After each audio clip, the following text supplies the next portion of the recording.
Hi vlog! Welcome to my guys. So yun. In this video, I'm gonna be sharing with you guys my third tattoo session with Deo.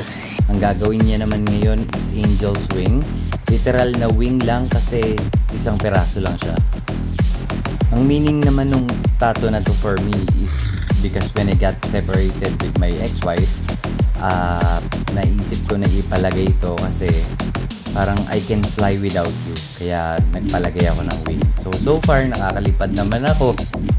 Kaya lang patagilin nga lang kasi isa lang yung pakpak ko.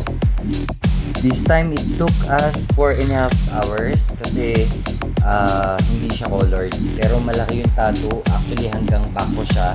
And then half sleeve ng arm. Same process lang yung ginawa niya sa akin dito. Direct sketch agad sa arm ko. Kasi depende nga yan sa paglalagyan na arm kung gaano kalaki o kung gaano kaliit.